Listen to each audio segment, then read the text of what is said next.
Ini kisah Hari Guruku. Nama aku Raja. Ini sekolah aku. Aku budak dari kelas 2 Abu Hanifah. Sebab kata orang tua, nama tu doa. Nama je Abu Hanifah, tapi perangai macam Abu Jahal.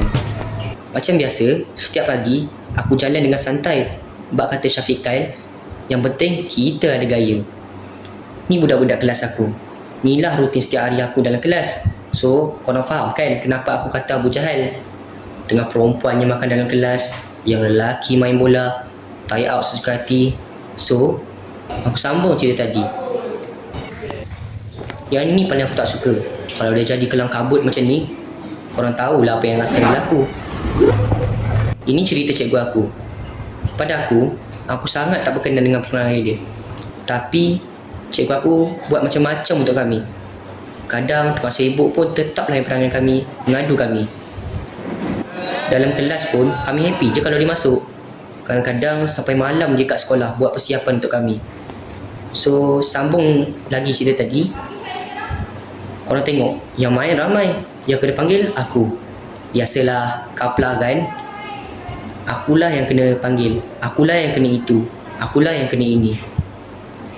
Benda macam tu lah aku yang paling tak suka. Setiap kali aku kena panggil, mesti aku kena ceramah, tazkirah, takziah. Semua tata lah dekat aku.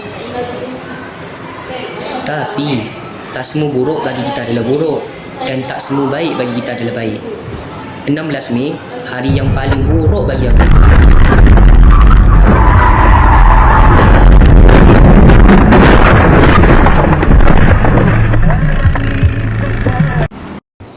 Benda ni aku tak tahu sebab aku sibuk dengan benda lain.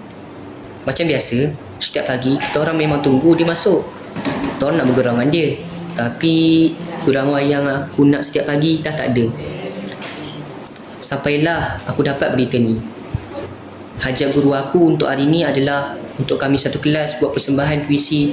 Dan aku tak sangka puisi ini adalah harapan dia dan kata-kata terakhir dia. Kadang kita tak akan rasa kehilangan itu sekarang, tapi sampai satu waktu kita akan rasa sakit dan perik tu berpanjangan. Aku tidak datang hari ini untuk mengajar kamu sesuatu yang baru. Aku datang untuk mengingatkan kamu sesuatu yang kamu sudah tahu, tetapi mungkin kamu lupa tentang nilai dirimu. Setiap hari, kamu lihat aku di depan kelas, berdiri, bercakap, menulis di papan putih. Setiap hari, kamu lihat aku tegas, memberi kerja, menegur kesalahan.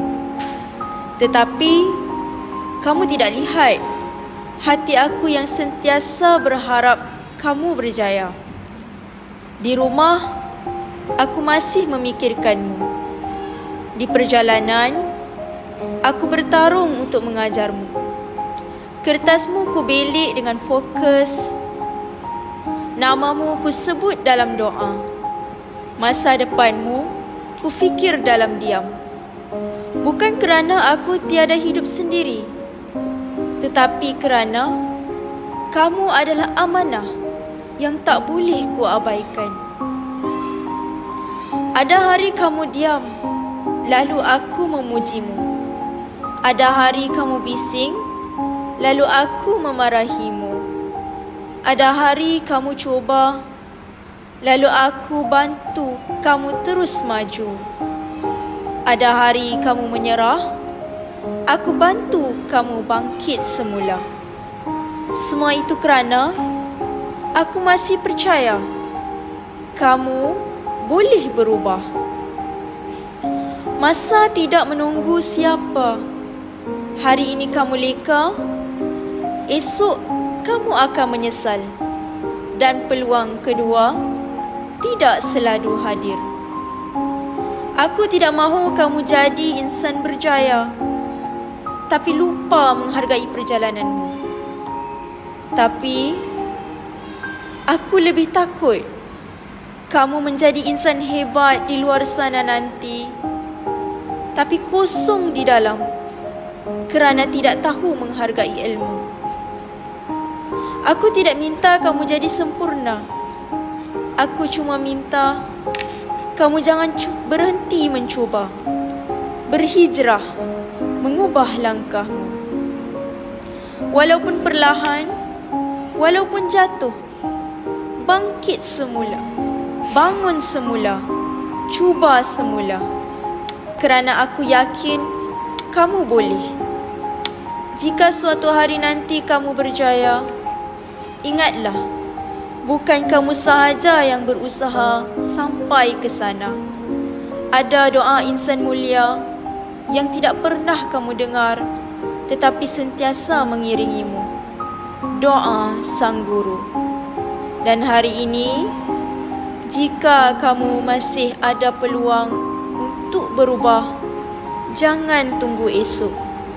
Kerana esok mungkin sudah terlambat.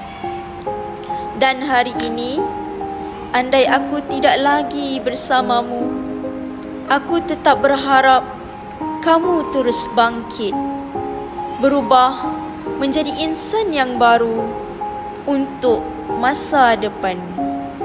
Ikhlas dariku, gurumu yang sangat menyayangimu.